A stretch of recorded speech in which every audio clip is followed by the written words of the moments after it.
Miss Kaylin Alcantara, abay kinagulat ang pagdalaw ni David Licauco sa It's Showtime. Ano nga ba ang kaganapan dito po sa video nito? But before that, if you haven't subscribed yet to my YouTube channel, please don't forget to like, share, and subscribe at i-hit mo na rin ang notification bell for more showbiz updates. Bago tayo of course magpatuloy sa ating updates for today's video, nais kong pasalamatan kayo for always watching and trusting this channel. Thank you so much sa inyong palagiang panonood at palagi ang pagsubaybay sa mga updates po natin. Maraming salamat po.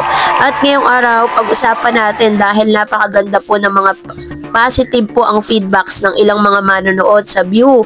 Nito pong Beauty Empire kung saan isa sa mga talagang binigyan po nila ng mataas na pagtingin itong si Miss Barbie Forteza. Sabi si Barbie daw it's very incredible. And ganun din po kay Miss Kaylin having the most challenging role as the bida kontra bida. Talagang kumbaga nabibigyan nila ng tamang panlasa or yung tamang taste ng mga manonood.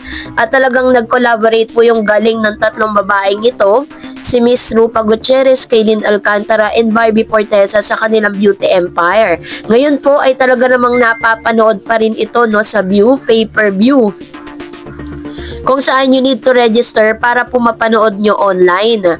And ganun din po talaga yung mga fans po nitong si Miss Barbie Forteza at ilan sa mga talagang tao dito sa Twitter or X, talagang commendable po nila itong si Miss Barbie. Ito talaga yung bukang bibig nila, nakakaiba daw talaga yung pinapakita ni Barbie, na talagang sinasabi nilang pinaghandaan ng gusto ni Barbie Forteza yung kanyang karakter.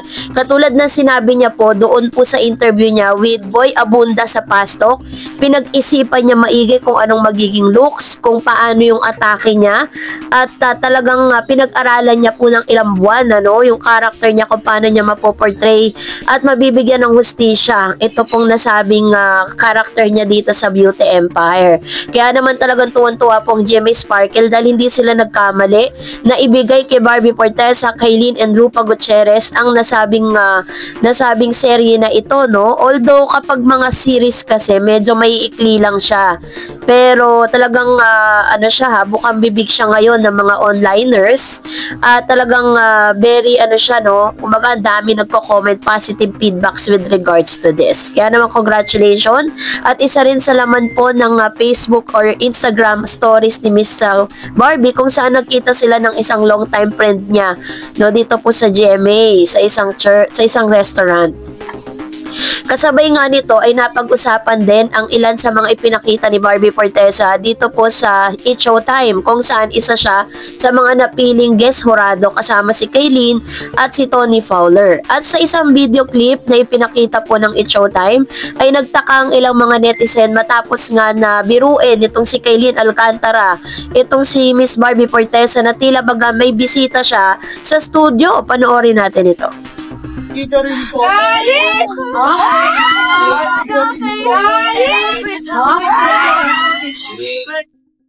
Napasigaw nga si Kaylin Alcantara sabay turo na tila baga sinasabing naroroon daw di umano itong si Mr. David Licauco.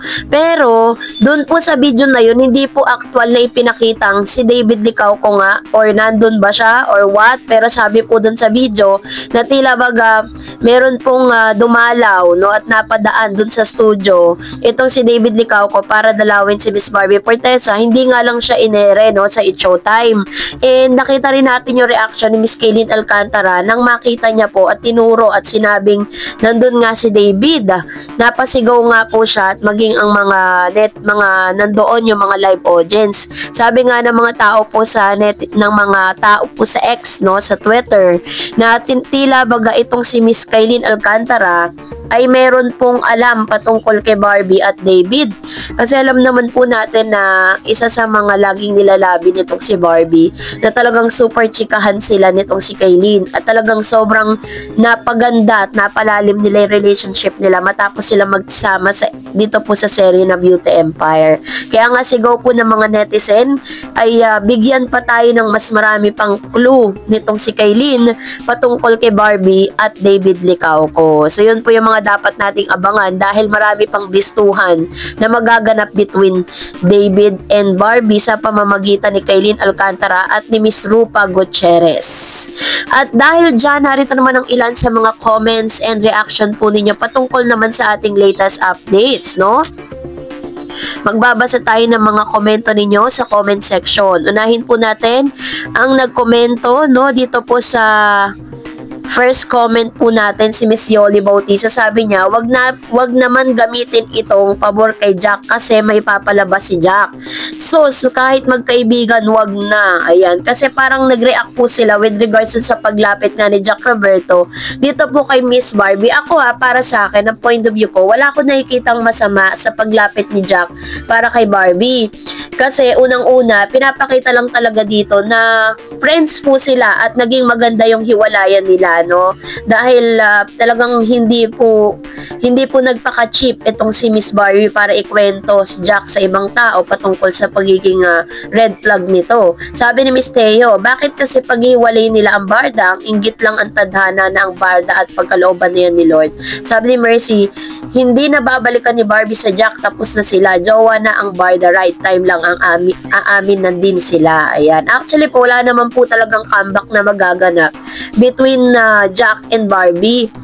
Ang pinakamaganda lang dito is walang isnaba na naganap at talagang ipinakita nila na meron silang maturity when it comes to dun sa nangyari sa kanila at nire-respeto nila kung ano yung dati nilang relationship. Sabi ni Miss Maria Francis Pascual, hindi kami interesado, David lang kami.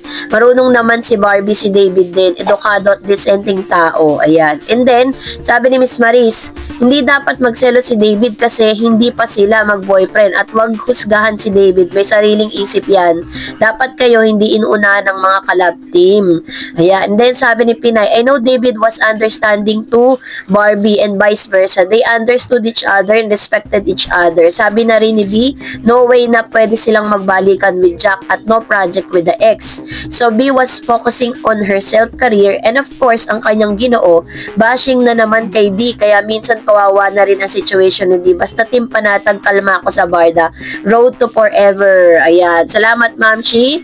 Actually po, is dun po sa event na yon, hindi lang po talaga nabibidyohan pero more din po ang tsikahan nitong si David tsaka si Barbie Forteza doon At the same time, syempre po, lahat ng mga tao doon, parang ang kanila pong purpose is mag-celebrate, hindi para ikalat kung ano man yung mga kaganapan doon po sa nasabing event. Kaya naman, magpasalamat na lang tayo at meron pong mga scene, mga po doon, BTS, no, or behind the scene sa mga kaganapan, hindi nila ipinagdamot. So, that's it for today. For more videos and updates, please don't forget to like and subscribe, and please don't forget to follow my Facebook page, Dar Eds TV. God bless everyone!